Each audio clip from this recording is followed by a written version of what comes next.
Udah kon kami liyu haili teknika maya sani bakka cafaroo biyya jechuudha. Wanti takka hin jirtu yaadeetti keessaa makiinaa Oromootis akkanatti kina gubdee biraa deemtee gaafa duraanii ol naqanee sitti akka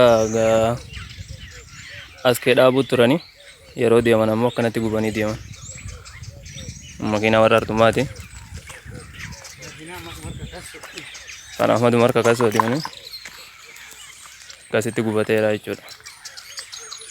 Fakkaataa hundinuu qullaa jira amma yaa'anii jiranii. Baada waan haajaa baatan baatanii hundinuu deemaniira.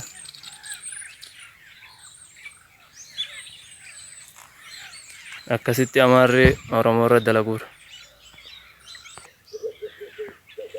Kuni bakka diqaalootitti dhugu kina.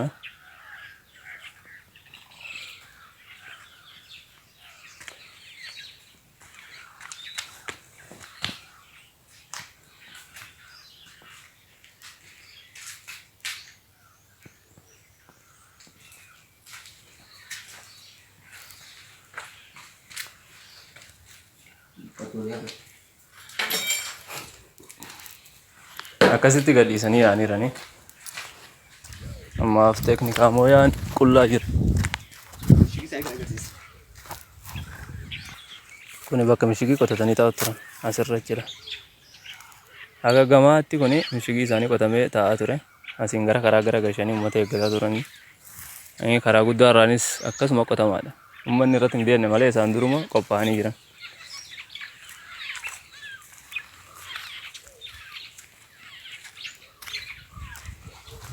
Waan akkasii fi ammaaf caffaa lolli hin jiru. Makalaakayaanis dhufee sheenee